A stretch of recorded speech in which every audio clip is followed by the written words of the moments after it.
We will look at another toolbox here under managing financial and macrofiscal issues associated with adaptations.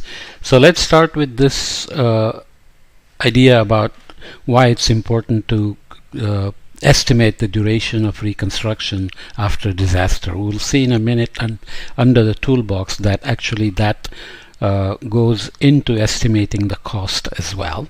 So modeling the duration of reconstruction is therefore critical. In a simple model with no financial and technical constraints on reconstructions, damages can be repaired within weeks or months.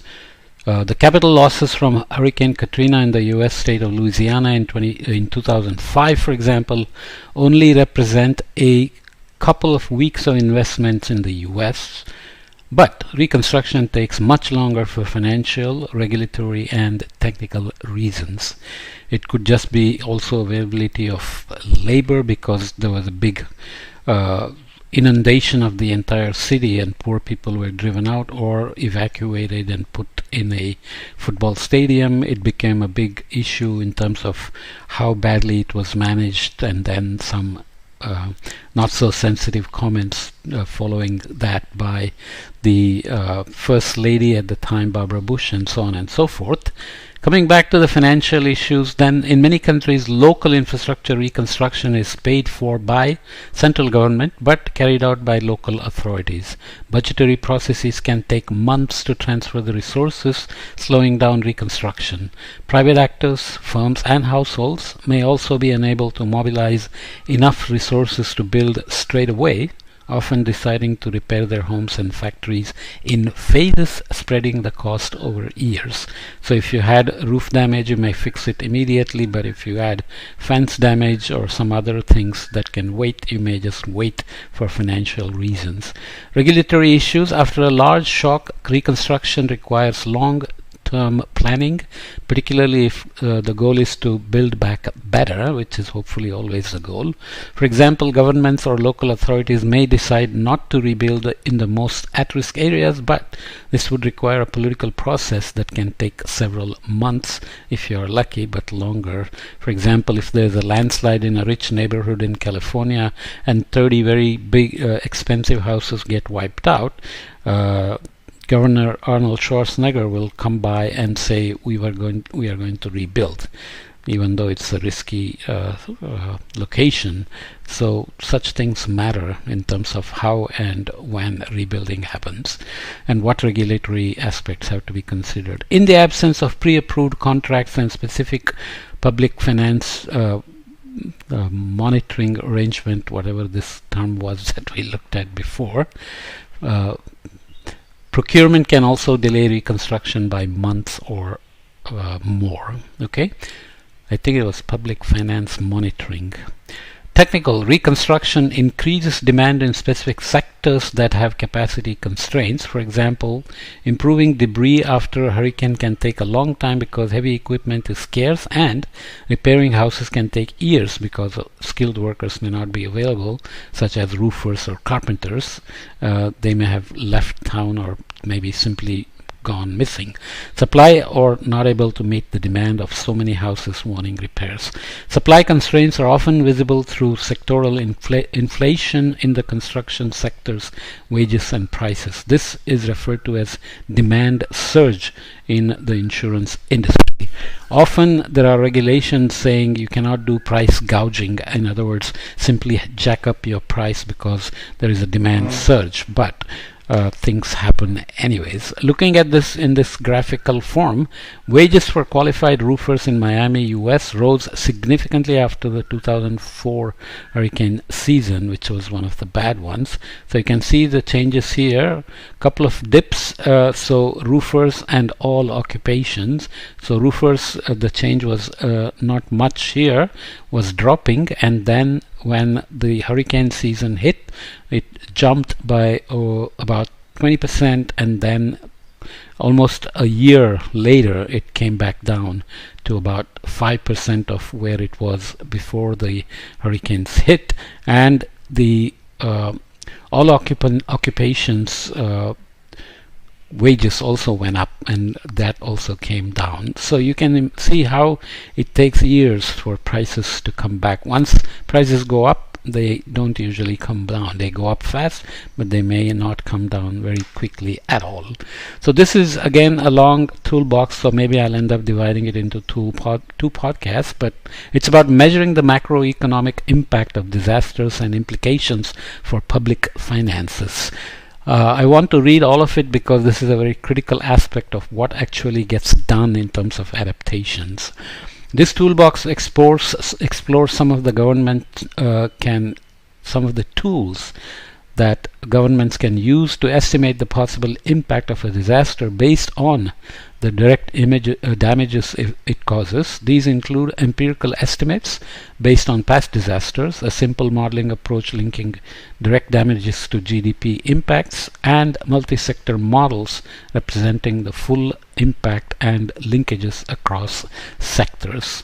Empirical estimates. The first option is relying on past disasters and using econometric techniques. For example, a Central American study found that a 1 standard deviation increase in a hurricane's intensity leads to 0.9 to 1.6% decrease in total per capita GDP growth and a 3% decrease in total income. Well, is it representative of other places? Obviously not. So you have to be careful on where you apply these estimates, and we'll see that other estimates are order of magnitude higher. Governments can cause such estimates to anticipate the possible impact of future disasters, including their non-linearities, so how things may begin to accelerate because of climate change. A global study found that disasters in the top decile of magnitude result in, on average, in an almost 3% reduction in GDP per capita, but this goes down to 0.8% for those in the top 20%. So who gets affected by the disaster depends on the socioeconomic class you are in, or if it's a country as a whole that is poor or rich, right? The long-term impacts of natural disasters on growth remain controversial. Some studies have suggested that natural disasters have a positive influence on long-term economic growth, while meta-analysis of more than 750 estimates found that the impact is short-term and long-term per capita GDP returns to its original growth path. So do disasters create an opportunity? Build Back Better would be an opportunity in that sense, but does this also create some shifts in economic activity that are beneficial? It would appear not necessarily, right? However, other studies have found that negative impacts of natural disasters can exceed 10% of the GDP, so this estimate is much higher. For example, this paper by Von Peter et al. From 2012, it's a bit dated, found that a typical natural disaster causes a 0.6 to 1% drop in long-term economic growth and results in a permanent output loss of 2 to 3 times this magnitude, with higher estimates for larger natural disasters. Okay, so here is a figure: growth effects of natural disasters as a function of disaster intensity. So this is disaster index weighted percentiles, not necessary to understand the details, but the main point is that the reduction in GDP per capita, this is important to remember, is very non-linear in terms of the intensity. So once you start to cross the limits of, let's say, 75th weighted percentile, there is a precipitous drop in terms of per capita income in percentages. So this can be devastating for some who don't have the wherewithal to recover or move away or switch jobs and so on and so forth. Siang and Jinnah 2014 found that a 90th percentile event reduces per capita income by more than 7% after 2 decades, effectively undoing 3.7 years of average development.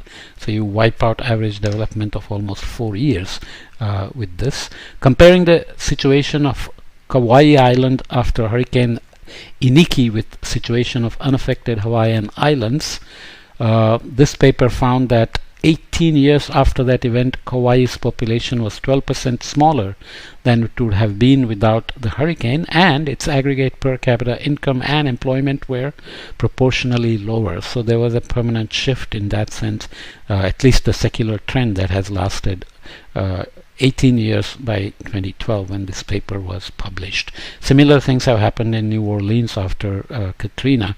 Many people have never come back, and they will not come back. Okay.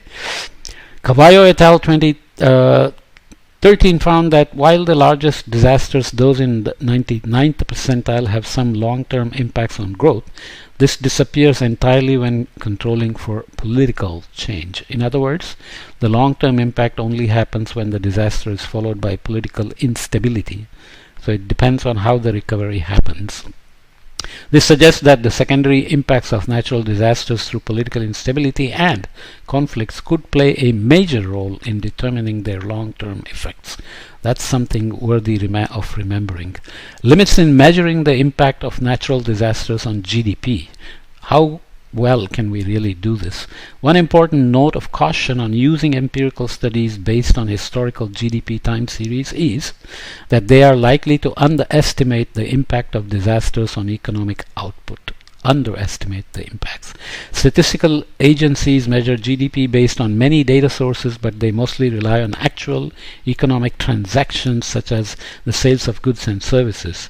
To calculate real GDP, however, they have to also include economic outputs that cannot be measured through transactions, such as the value of public education, public road use, and housing services provided by owner-occupied dwellings. So these are non-market goods in that sense that don't easily get counted into GDP. Most developing countries use household surveys to estimate the economic value of the services provided by owner-occupied dwellings, even if there is no transaction associated with them. But these surveys are undertaken irregularly. When a hurricane damages a large share of the housing stock, the quantity of housing services drops, but there is no updated household survey to measure this impact. In parallel, the value of housing services may increase, reflecting scarcity, but this effect is not always measured either, or can be blocked by regulations on rents or other factors. So there may be caps put in that actually don't get counted as losses. Caribbean Central Bank Caribbean Central Bank data estimate that services from the owner-occupied dwellings in Dominica dropped by 21% in 2017. Even accounting for possible changes in prices, it's unclear whether this is a good measure for the impacts of Hurricane Maria. Of the 31,348 homes comprising the Dominican housing stock, approximately 4,700 or 15% were identified as destroyed.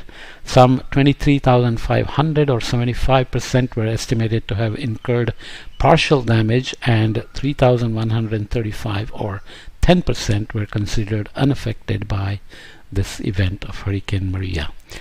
Okay. Similarly, road transport outputs were estimated to have remained stable, rising from EC $78 estimated cost to estimated cost $79 million, in spite of the $380 million in damage to roads and bridges. Government of the Commonwealth Dominica reported this data in 2017. Okay. Let's move on, and I'll stop at some point. Modeling the impact of a disaster on GDP. Looking beyond past events, governments need to rely on modeling. It's not possible to estimate the impact of a natural disaster on GDP or economic growth by simply reducing the stock of capital in an unchanged growth, dynamic stochastic general equilibrium model, or macrostructural model. So disaster has an impact that cannot really be so easily accounted for. These models have been developed to explore shocks that are different from natural disasters and will underestimate GDP losses unless they are specifically adapted for this tasks. Okay, so task. Let's come back then and look at channels of impact and rule of thumb estimates. So I'm splitting this toolbox into two, but it's still focused on measuring the financial and macroeconomic impacts of natural disasters. Okay.